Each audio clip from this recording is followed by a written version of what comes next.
তার একটা সংযোজন হয়েছে। সমস্ত জীবজগতের মধ্যে পৃথিবীতে যত নিযুত কোটি জীব আছে তার মধ্যে মানুষ নামক জীবটি জীবশ্রেষ্ঠ। আমরা যারা আছি মানুষ, এখানে আমরা জীবশ্রেষ্ঠ। আমরা অহংকার করি, আমরা গর্ব করি, আমরা বলি যে আমরা শ্রেষ্ঠ। আমরা কেন বলি? আমরা বলি এই জন্যে যে আমরা শিক্ষিত। আমরা বলি এই জন্যে যে আমরা সংস্কৃতি সম্পন্ন। আমরা বলি এই জন্যে যে আমরা সঠিকভাবে আমরা সুস্বাস্থ্যবান। সুস্বাস্থ্যবান খেলতে হবে, মাঠে যেতে হবে, ইত্যাদি ইত্যাদি কথা আছে। বন্ধুরা, ঈশ্বর যখন এই জীবজগৎ সৃষ্টি করলেন,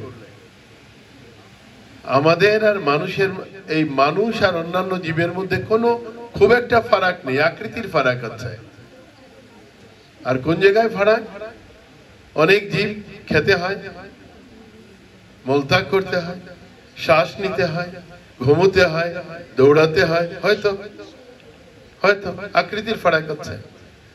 কিন্তু তাদের কোনো জায়গায় কোনো একটা জায়গায় তাদের ওই যে বিশ্বজিৎ বাবু বললেন হার্ডল আছে, কোনো একটা জায়গায় হার্ডল আছে। কোনটা হার্ডল? তাদের সমাজ ব্যবস্থায় আমাদের স্যার, প্রাক্তন স্যার, বর্তমান স্যার, আপনাদের মতো স্যার তাদের ব্যবস্থার মধ্যে নেই, সমাজ ব্যবস্থায় নেই। শিক্ষক শিখায় না তাদেরকে। আমরা তো বাড়িতে গরু পালি, মহিষ পালি, জোতে আমরা হাতি দেখি, বাঘ দেখি তো আমরা। তাদের সমাজ ব্যবস্থায় তারা শিক্ষক তৈরি করতে পারেনি। তাদের সমাজ ব্যবস্থায় কোনো ছাত্র কেউ নেই। গন্ডগোলটা এখানে তাদের।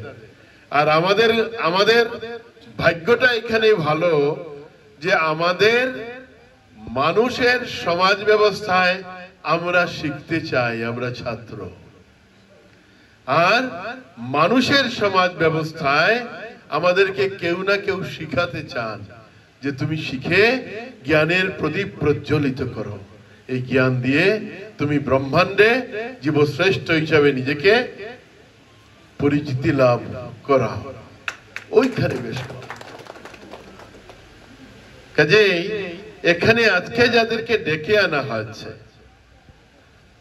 এখানে আমি জানি 748 জন এই সেন্টারে অংশগ্রহণ করেছিলেন। তার মধ্যে 75 এখানে পাস করেছেন, তার মধ্যে 46 খুব ভালো রেজাল্ট করেছেন।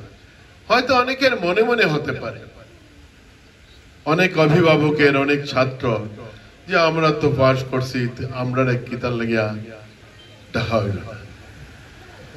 অস্বাভাবিক কিছু নয়। তাদেরকে ডাকা হয়নি এর জন্য যে তারা যাতে আজকের এই অনুষ্ঠান, আজকের এই ছাত্র ছাত্রী যারা এসছে, তাদেরকে দেখে যাতে এই কথা ভাবে যে আগামী দিন আমিও তাদের জায়গায় যাব, কেউ ডেকে আমাকে সম্বর্ধনা দেবে। এটা কোনো অন্যায় নয়, খারাপও নয়। তাদেরকে উৎসাহ যোগানোর জন্য যে তোমরাও একদিন ঠিক এইভাবে তোমরা আসবে, আর সমাজের গণ্যমান্য মানুষ এভাবে থাকবেন, শিক্ষক থাকবেন, থেকে তোমাদেরকেও অভিনন্দিত করবেন। কারণ শিক্ষার তো সমাপ্তি এই সিসি স্কুলে নয়, তারপরে কলেজ, তারপরে মহাবিদ্যালয়, ইত্যাদি ইত্যাদি সমস্ত জীবন শিক্ষা। আর এই শিক্ষার ক্ষেত্রে আমরা এই যে বললাম কিছুক্ষণ আগে যে আমরা জীবশ্রেষ্ঠ, যদি শ্রেষ্ঠত্বের সঠিক জায়গায় পৌঁছতে হয় তাহলে সমস্ত জীবন শিখতে হবে। আর শিখতে হবে প্রত্যেক জায়গায় শিখতে হবে।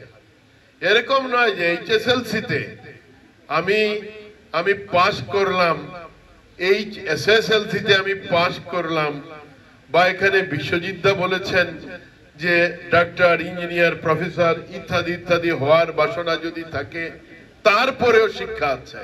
তারপরেও কোন শিক্ষাটা আছে? রাষ্ট্রপতি, আমাদের ভারতবর্ষের সর্বোচ্চ পদে যিনি আছেন, রাষ্ট্রপতি যখন শিক্ষককে রাষ্ট্রপতি পুরস্কার দেয় আর কোন ডাক্তারকে রাষ্ট্রপতি পুরস্কার দেয়, বীরত্বের জন্য কোন সৈনিককে রাষ্ট্রপতি পুরস্কার দেন, আর কোন কৃষককে দেন, কোন আর্টিসানকে দেন, সব একাকার হয়ে যায়। সব একাকার হয়ে যায় না?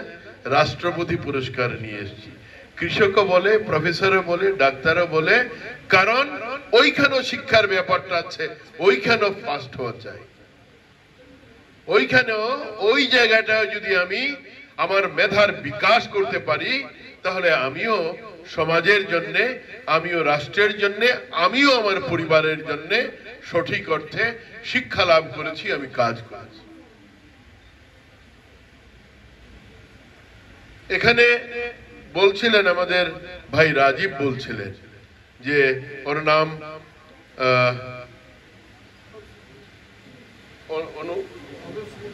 অনুশ্রী দাস, ওর বাড়িতে আমি গিয়েছি, আমার অমলেন্দু বাবুর নাতনি হয়। সে গান গেয়েছে, শুনেছেন আপনারা, আমার বলতে হয় না। এখানে হেডমাস্টার আমাকে ফটো দেখালেন যে তাদেরকে আমরা আলাদা করে কাছাড়ের মধ্যে আমাদের গভর্নমেন্ট স্কুলের মধ্যে সবচেয়ে ভালো মার্ক পেয়েছে। লেখাপড়ার ব্যাপারটা আপনারা বুঝতে পারেন।